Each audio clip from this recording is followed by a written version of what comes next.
Assalamualaikum warahmatullahi wabarakatuh. Salam sejahtera bagi semuanya. Halo teman-teman, apa kabarnya nih semuanya? Semoga selalu dalam keadaan sehat ya. Selamat berjumpa dengan kami, mahasiswa semester 7, jurusan S1 Farmasi Universitas Pancasila.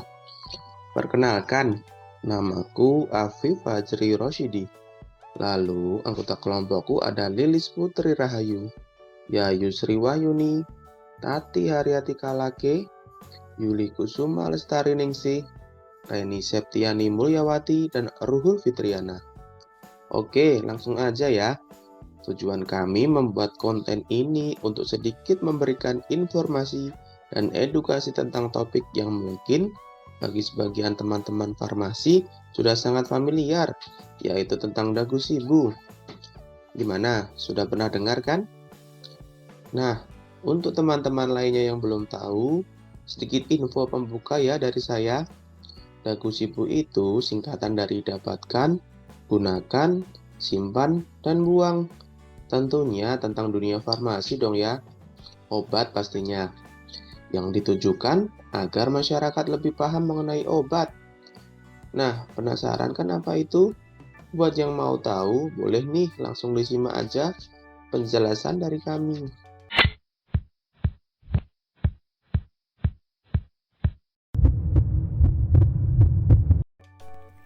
Dagu sibu. Dapatkan.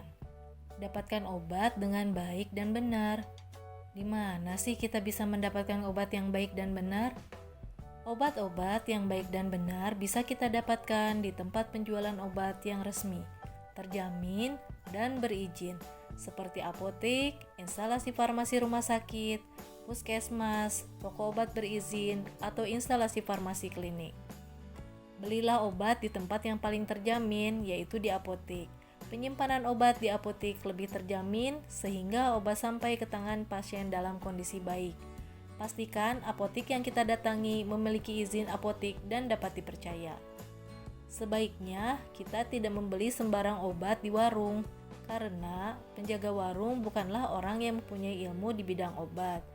Tidak disarankan mendapatkan obat dari tetangga atau keluarga yang merasa penyakitnya atau keluhannya sama dengan kita, karena bisa jadi obat yang diperlukan oleh setiap individu itu berbeda sesuai dengan keadaan masing-masing orang. Selanjutnya, bagaimana cara kita mendapatkan obat sesuai dengan keperluan? Caranya, tanyakan kepada apoteker mengenai obat yang tepat untuk mengatasi gejala yang timbul. Pastikan apoteker bisa menjamin obat yang kita pilih tepat dan sesuai dengan gejala penyakit atau keluhan yang kita rasakan. Perhatikan penjelasan dari apoteker. Simpan informasi yang terdapat pada kemasan dan brosur agar tidak lupa. Perhatikan juga golongan obat berdasarkan tanda pada kemasan yang dapat membantu kita untuk mendapatkan obat yang resmi. Penggolongan obat terdiri dari 1. Obat bebas. Memiliki tanda lingkaran berwarna hijau. Dapat dibeli bebas tanpa resep dokter di apotek dan toko obat berizin. Kedua, obat bebas terbatas. Memiliki tanda lingkaran berwarna biru. Terdapat salah satu tanda peringatan antara P1 sampai P6. Dapat dibeli bebas tanpa resep dokter di apotek dan toko obat berizin. Ketiga, golongan obat keras. Memiliki tanda lingkaran berwarna merah dengan huruf K di dalamnya. Obat keras harus dibeli dengan resep dokter. Yang keempat, golongan obat narkotika. Memiliki lingkaran dengan tanda palang berwarna merah. Obat ini harus dibeli dengan resep dokter. Peredarannya diawasi dan harus dilaporkan. Jangan lupa, teliti sebelum membeli. Periksa nama obat, zat aktif, sediaan obat, golongan obat, khasiat dan kegunaan, kemasan serta aturan pakai, nomor izin edar atau registrasi, dan yang paling penting, cek tanggal kadaluarsanya. Gunakan. Gunakan obat dengan benar. Penggunaan obat harus sesuai dengan aturan yang tertera pada wadah atau etiket. Obat jenis antibiotik harus dikonsumsi sampai habis. Pastikan apoteker memberitahu cara pemakaian obat yang diberikan dengan jelas. Pertama, pastikan obatnya benar. 2. Baca aturan pakai sebelum menggunakan obat. 3. Gunakan obat sesuai aturan pakai. Dosis, misalnya gunakan sendok takar yang tersedia. Rentang waktu, misalnya 3 kali sehari, artinya diminum setiap 8 jam. 2 kali sehari, artinya diminum setiap 12 jam dengan waktu yang sama. Untuk lama penggunaan obat, misalnya antibiotik digunakan 3-5 hari.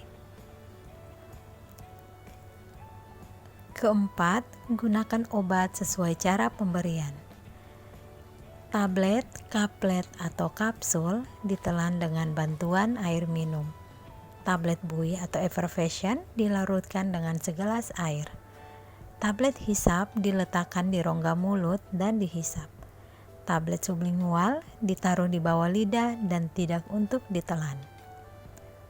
Untuk sirup kering, dilarutkan dulu dengan air matang sesuai volume yang ditentukan sebelum digunakan sesuai takaran. Salep dioleskan pada bagian tubuh yang sakit. Suppositoria dimasukkan ke dalam anus. Untuk obat tetes mata, diteteskan secara tegak lurus pada kelopak mata. 5. Kembalikan obat pada wadah semula. 6. Obat bebas dan obat bebas terbatas tidak digunakan secara terus-menerus. Jika sakit berlanjut, segera hubungi dokter. Hentikan penggunaan obat apabila timbul efek yang tidak diinginkan. Segera hubungi apoteker atau tenaga kesehatan terdekat. Selanjutnya, C, yaitu simpan. Tips menyimpan obat dengan baik dan benar. 1. Baca aturan penyimpanan obat pada kemasan. 2. Simpan dalam kemasan asli dan dengan etiket yang masih lengkap. Jangan sekali-sekali menyimpan obat tanpa ada label atau keterangan. 3. Simpan obat pada suhu ruangan. 4. Untuk obat-obatan tertentu perlu penyimpanan di tempat khusus, contohnya di kulkas, yaitu obat suppositoria, insulin, dan vaksin yang belum dibuka, antibiotik yang sudah dilarutkan dalam air, di mana penyimpanannya di kulkas, maka penyimpanan maksimal sampai hari ke-7. 5. Insulin yang sudah terbuka disimpan di suhu ruangan. 6. Jauhkan penyimpanan obat dari jangkauan anak-anak. 7. Jauhkan penyimpanan obat dari sinar matahari langsung atau lembab atau suhu tinggi. 8. Periksa tanggal kadaluarsa dan kondisi obat. 9. Obat dalam bentuk puyer digunakan sesuai petunjuk dan saran dokter. Jika masih ada sisa, jangan disimpan terlalu lama. 10. Simpan obat tetes mata yang sudah dipakai dengan masa simpan maksimal 1 bulan. 11. Tablet atau kapsul tanpa kemasan bisa disimpan maksimal 2 bulan. 12. Obat dalam bentuk sirup, salep, semprot telinga, krim dengan wadah tertutup dapat digunakan selama 3 bulan setelah pertama kali kemasan dibuka. 13. Untuk obat dalam bentuk inhaler atau koyo dapat disimpan sampai batas expired meskipun kemasan sudah dibuka. 14. Jangan lupa kunci almari penyimpanan obat. Selanjutnya, Bu. Buang obat dengan tepat. Kapan sih obat itu harus dibuang? Dan gimana cara pembuangan yang baik?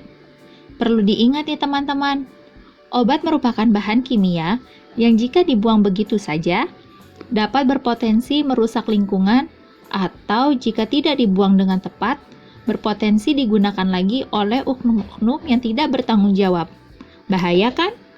Lalu, bagaimana cara membuang obat yang baik? Yang perlu diperhatikan, cara membuang obat meliputi mengenal ciri obat yang rusak dan cara pembuangan obat yang tepat. Kita bahas satu-satu ya teman-teman. Pertama, kita bahas dulu ciri obat yang rusak. Obat yang rusak adalah obat yang sudah expired date. Dapat diperhatikan pada kemasan obat.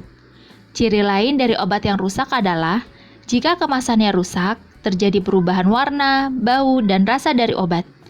Ada juga obat-obat yang belum expired date, namun harus dibuang. Seperti obat tetes mata, setelah 30 hari kemasan dibuka, sudah tidak dapat digunakan kembali. Lalu, bagaimana cara pembuangan yang tepat? Pertama, hilangkan semua label dari wadah obat. Kedua, pisahkan isi dan kemasannya dan rusak kemasannya. Yang ketiga, jika obat bentuk padat dapat digerus terlebih dahulu. Jika bentuk kapsul, pisahkan isi dan cangkangnya. Jika sediaan bentuk salep dan gel, keluarkan isi dari tub, kemudian dicampur dengan tanah atau bahan kotor lainnya dan dimasukkan ke dalam plastik dan buang ke tempat sampah. 4. Jika sediaan cair, dapat ditambah dengan air, kemudian dapat dibuang di kloset atau saluran air, kecuali antibiotik, yang harus dibuang bersamaan dengan wadahnya dengan menghilangkan labelnya. 5. Intinya obat yang dibuang harus dihancurkan terlebih dahulu dan menghilangkan labelnya. Maka sebagai penutup dapat disimpulkan, dagu sibu, dapatkan. Obat yang baik dan benar bisa didapatkan di apotik, instalasi farmasi rumah sakit atau klinik, puskesmas, dan toko obat berizin. Obat yang sesuai bisa didapatkan dengan berobat kepada dokter atau bertanya kepada apoteker. Gunakan obat sesuai dengan aturan yang tertera pada wadah atau etiket.